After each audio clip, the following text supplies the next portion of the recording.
कभी सोचा है हम अपने आसपास की दुनिया को नापते कैसे हैं या कोई चीज कैसे चल रही है ये बताते कैसे हैं? सवाल सुनने में तो बड़े सीधे साधे लगते हैं, पर इनके जवाबों के पीछे साइंस और खोज की एक बड़ी The ही book is दिलचस्प कहानी 25 छुपी है। centimeters. तो And the चलिए table आज is 1 लंबाई meter और long. गति को नापने की pencil is इसी कहानी में exactly गोता 14 लगाते and हैं। a half. तो मिलिए दीपा से। इनकी एक बहुत ही आम सी रिलेटेबल सी प्रॉब्लम है। इनका कद बढ़ गया है और अब इन्हें स्कूल के लिए नई यूनिफॉर्म चाहिए। और बस यहीं से हमारी ये नाप-झोंक की यात्रा शुरू होती है। अब जब दीपा दुकान पर पहुंचती है तो दुकानदार एक मेटल रॉड से कपड़ा नापता है और दर्जी वो एक फ्लेक्सिबल टेप से दीपा का नाप लेता है। मतलब साफ है कि अलग-अलग कामों के लिए अलग-अलग सही तरह के टूल्स की जरूरत पड़ती है। अब इस बात पे दीपा और उसके दोस्तों में एक चर्चा छिड़ जाती है कि कैसे पुराने जमाने में लोग अपने शरीर के हिस्सों से ही चीजें नाप लेते थे, जैसे दादी का बाह से कपड़ा नापना या किसानों का कदमों से खेत नापना। ये सारे नॉन स्टैंडर्ड तरीके थे।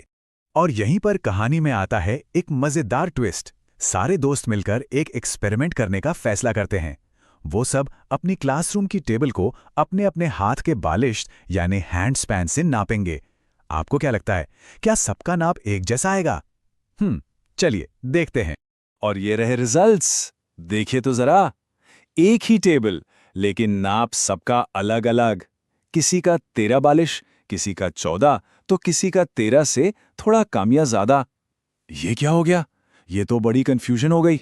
तो सवाल यही है, एक ही टेबल के लिए सबके जवाब अलग अलग क्यों आए? ये तो एक पहेली बन गई है। आखिर इसकी वजह क्या हो सकती है? और इसका जवाब, अरे वो तो बहुत सिंपल है। जाहिर सी बात है, हर किसी के हाथ का साइज अलग अलग होता है। बस इसीलिए बालिश्त जैसे नॉन स्टैंडर्ड तरीके भरोसेमंद नहीं होते। हमें कुछ ऐसा चाहिए जो सबके लिए हर जगह एक जैसा हो। तो यहाँ प्रॉब्लम और सॉल्यूशन दोनों आमने सामने हैं। एक तरफ हैं बालिश्त और कदम जैसे नॉन स्टैंडर्ड यूनिट्स जिनसे हमेशा कंफ्यूजन होती है, और दूसरी तरफ हैं मीटर, सेंटीमीटर जैसे स्टैंडर्ड यूनिट्स जो एकदम क्लियर और भरोसेमंद रिजल्ट देते हैं। और इसी कंफ्यूजन को दूर करने के लिए बनाया गया इंटरनेशनल सिस्टम ऑफ यूनिट्स, जिसे हम एसआई सिस्टम भी कहते हैं। ये एक तरह का ग्लोबल एग्रीमेंट है जो ये पक्का करता है कि इंडिया में 1 मीटर उतना ही लंबा हो जितना दुनिया के किसी और कोने में। तो चलिए जरा लंबाई की इस भाषा को फटाफट समझ लेते हैं। स्टैंडर्ड यूनिट है मीटर।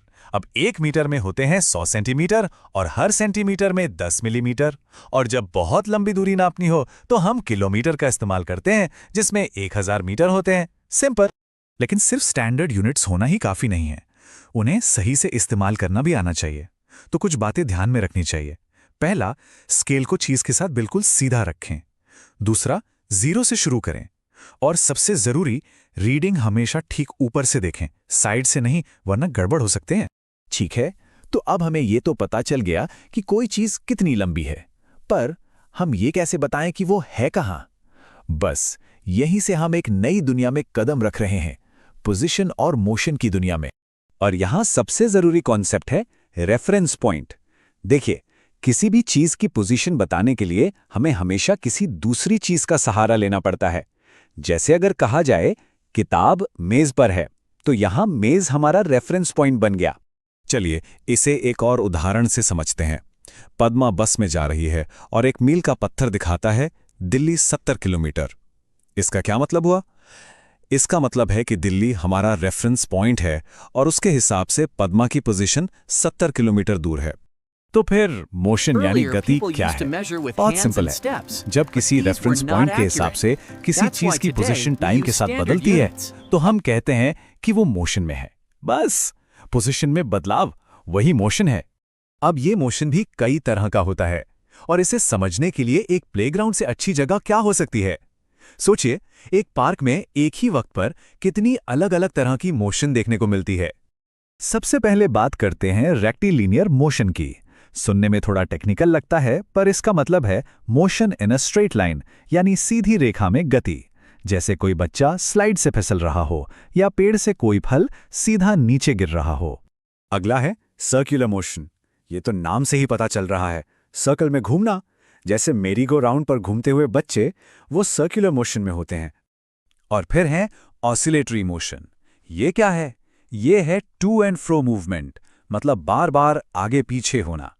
इसका सबसे बढ़िया एग्जाम्पल है झूले पर झूलता हुआ कोई बच्चा। पर क्या हमेशा एक ही तरह का मोशन होता है? नहीं, कुछ चीजें तो एक साथ कई तरह का मोशन करती हैं। जैसे एक रोलर कोस्टर। सोचिए, वो सीधा भी चलता है, गोल गोल लूप्स में भी घूमता है और ऊपर नीचे भी होता है। ये तो मोशंस का एक जबरदस्त कॉम्बिनेशन है।